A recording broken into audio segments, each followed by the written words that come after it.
इस मूवी की शुरुआत में हमें दो रियासतों के बारे में बताया जाता है जो आमने सामने रहते थे। एक रियासत हम जैसे इंसानों का था, जहाँ का राजा बहुत लालची था। वो हमेशा नाखुश रहता था और अपने पड़ोसी देश की खुशहाली देखकर जलता था, क्योंकि उसके पड़ोसी मोर देश में हर तरह के अनोखे खूबसूरत जीव रहते थे जो एक दूसरे के सहारे जीते थे, न कि किसी राजा के। इसी मोर देश के एक पेड़ पर एक खूबसूरत परी थी जिसका नाम मलेफिसेंट था। मलेफिसेंट वहाँ की हर एक चीज से बहुत प्यार करती थी। एक दिन छोटी परियां मलेफिसेंट को बताती है कि सरहद के सिपाहियों को खजाने के पास एक चोर इंसान मिला है। ये सुनते ही मलेफिसेंट उन सिपाहियों के पास आ जाती है, क्योंकि मलेफिसेंट ने आज तक किसी इंसान को नहीं देखा था। मलेफिसेंट उसे बाहर आने को कहती है, मगर वो बहुत डरा हुआ होता है। मलेफिसेंट उसे कहती है कि हम चोरी करने पर किसी को मौत की सजा नहीं देते। ये सुनकर वो बाहर आ जाता है। मलेफिसेंट देखती है कि वो एक बच्चा है। मलेफिसेंट उससे उसका नाम पूछती है। वो अपना नाम स्टेफन बताता है। मलेफिसेंट जो उसने चुराया था उसे लेकर पानी में फेंक देती है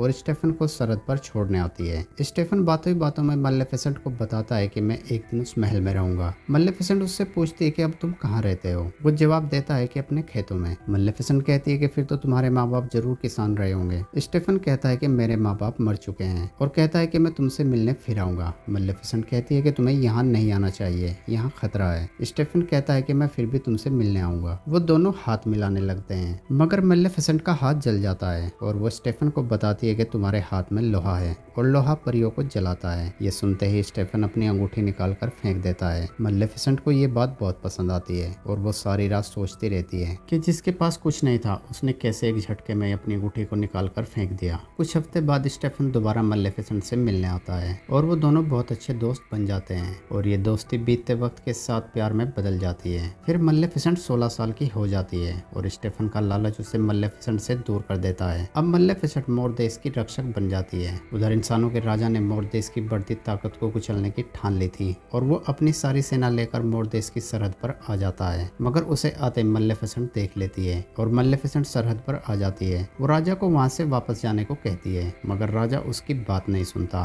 और मलेफिसेंट को मारने का हुक्म दे देता है। तभी मलेफिसेंट अपने सिपाहियों को जागने का हुक्म देती है और वहाँ के सारे पेड़ जाग जाते हैं, जो राजा की सेना को धूल की तरह उड़ा देते हैं। मलेफिसेंट राजा को बहुत बुरी तरीके से घायल कर देती है और राजा और उसकी सेना वहाँ से भाग जाती है। राजा वहाँ से अपने महल में आ जाता है और अपनी हार से बहुत शर्मिंदा होता है। वो अपने सैनिकों से कहता है कि जो मलेफिसेंट को मारकर मेरी हार का बदला लेगा, मैं उसे अपनी गद्दी का वारिस और अपनी बेटी की शादी उससे कर दूंगा। यहाँ स्टेफन भी ये सब सुन रहा होता है और उसके दिमाग में एक घिनौना प्लान जन्म लेता है। स्टेफन बहुत दिनों बाद मलेफिसेंट से मिलता है और उसे बताता है कि राजा तुम्हें मार देगा और कहता है कि मैं तुम्हें यहाँ आगाह करने आया हूँ। मलेफिसेंट स्टेफन की बातों में आ जाती है। स्टेफन उसे पीने के लिए कुछ देता है, जिसे पीते ही मलेफिसेंट बेहोश हो जाती है। स्टेफन उसे मारने लगता है, मगर वो चाहकर भी ऐसा नहीं कर पाता। फिर स्टेफन मलेफिसेंट के पर काट देता है और उन्हें लेकर राजा के पास आ जाता है और कहता है कि मैंने आपका बदला पूरा किया। राजा उन्हें देखकर बहुत खुश होता है और कहता है कि तुम कामयाब हुए, तुमने वो कर दिखाया जो मैं आज तक नहीं कर सका,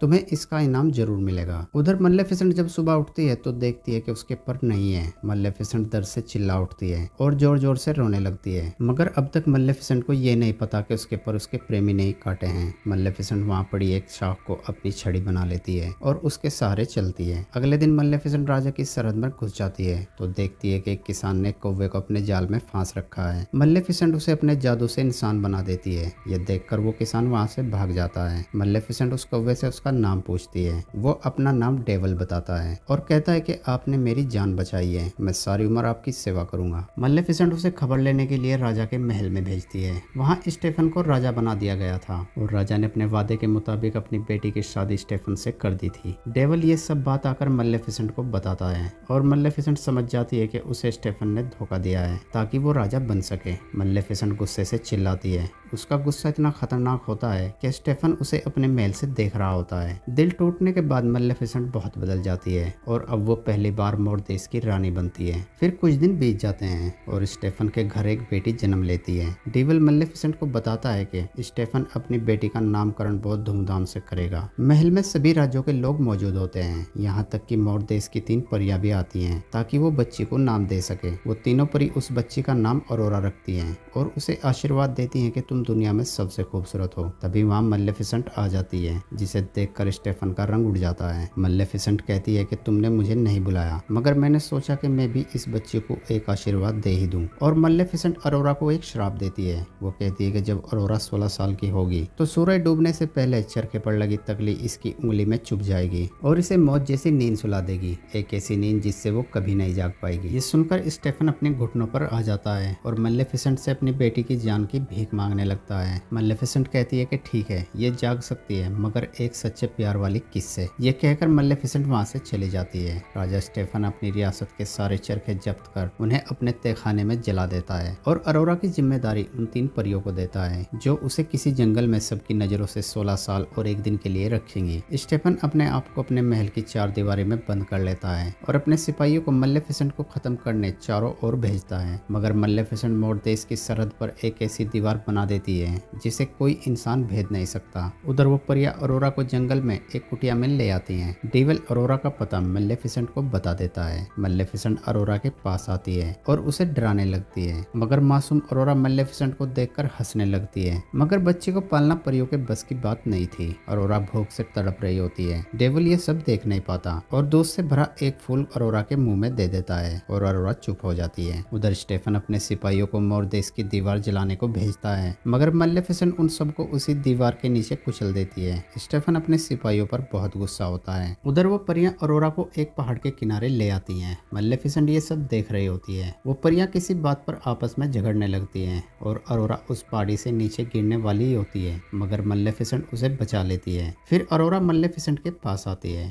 और मलेफिसेंट को कहती है कि मुझे गोद में उठाओ। मलेफिसेंट उसे गोद में उठा लेती है। अरोरा मलेफिसेंट के सींगों से खेलने लगती है। फिर कुछ साल बीत जाते हैं और अब अरोरा बड़ी हो जाती है। अरोरा मोर की दीवार को रोज देखती थी और उसके मन में कई सवाल उठते थे कि आखिर क्या है इस दीवार के पीछे। मलेफिसेंट हर वक्त अरोरा पर नजर रखती थी और एक दिन मलेफिसेंट दीवार के पास कुछ सिपाहियों को देखती है। मलेफिसेंट उन्हें मार देती है और अरोरा को अपने जादू से बेहोश कर मोर्देस में ले आती है। अरोरा को जब होश आता है तो वहाँ के सब जीव अरोरा के साथ खेलने लगते हैं। तभी अरोरा के सामने मलेफिसेंट आती है। अरोरा कहती है कि मैं आपको जानती हूँ कि आप कौन है, आप मेरी परी माँ हैं, और कहती है कि बचपन से ही आप मेरा ख्याल रखती आई हो। जहाँ भी मैं जाती थी आपकी परछाई हमेशा मेरे साथ रहती थी। तभी वहाँ डेवल आ जाता है। अरोरा कहती है कि मैं आपको भी जानती हूँ। डेवल अपने इंसानी रूप में आ जाता है और अरोरा को प्यार देता है। अरोरा बहुत खुश होती है और कहती है कि मैं बचपन से यहाँ आना चाहती थी। तभी मलेफिसेंट अरोरा को दोबारा बेहोश कर उसे उसके कमरे में छोड़ आती है और अब मलेफिसेंट का मन बदलने लगता है और अब रोज अरोरा मोर्देस में आने लगती है।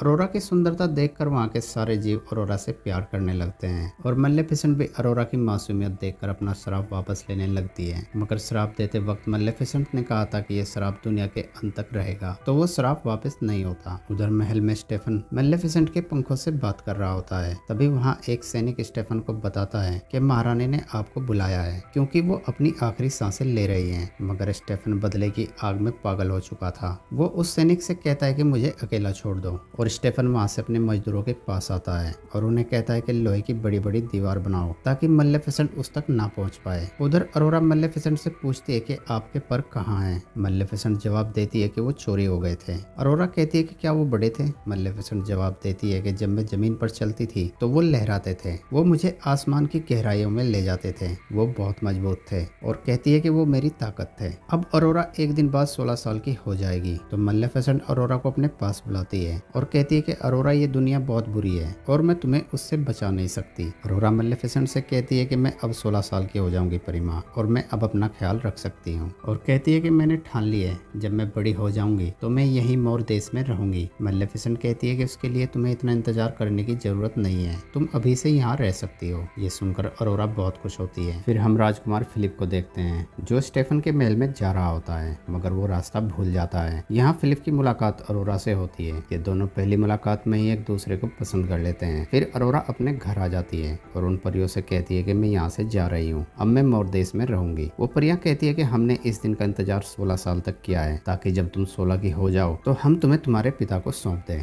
अरोरा ये सुनकर हैरान हो जाती है और कहती है कि आपने तो कहा था कि मेरे माता पिता तो मुझे बचपन में ही छोड़कर मर गए थे। वो परियां अरोरा को सारी बात बताती है। अरोरा वहाँ से सीधी मलेफिसेंट के पास आती है और कहती है कि आपने मुझे क्यों नहीं बताया कि मैं शापित हूँ। मेरी आंटी ने कहा है कि वो एक बुरी परी थी, उन्होंने उसका कुछ नाम बताया था। अरोरा उसका नाम भूल जाती है तो मलेफिसेंट उसे अपना नाम बताती है। ये सुनकर अरोरा को बहुत बुरा लगता है और वो नाराज होकर वहाँ से सीधे अपने पिता स्टेफन के पास आती है। स्टेफन अरोरा से कहता है कि उन्होंने तुम्हें एक दिन पहले भेज दिया और अरोरा को एक कमरे में बंद करवा देता है। मलेफिसेंट फिलिप को ढूंढकर अरोरा के पास ले जाने लगती है क्योंकि वो श्राप एक सच्चे प्यार वाली किस से ही खत्म हो सकता है। उधर अरोरा की उंगली में कुछ होने लगता है और एक आवाज उसे अपने वश में कर चरखे के पास ले आती है। अरोरा उस चरखे की तकलीफ पर अपनी उंगली रख देती है और मौत की नींद में चली जाती है। मलेफिसेंट को पता लग जाता है कि उसका श्राप कामयाब हो गया, मगर वो फिर भी फिलिप को लेकर स्टेफन के महल में आ जाती है। डेविल कहता है कि राजा ने सारे सिपाही हटा दिए हैं, वो आपकी राह देख रहा है। परियां स्टेफन को बताती है कि अब अरोरा को सच्चे प्यार वाली किसी ठीक कर सकती है। स्टेफन उन्हें कहता है कि सच्चा प्यार सिर्फ कहानियों में होता है। उधर मलेफिसेंट महल के अंदर आ जाती है और फिलिप को अरोरा के कमरे के पास छोड़ देती है। वो परियां फिलिप को अरोरा के पास ले आती हैं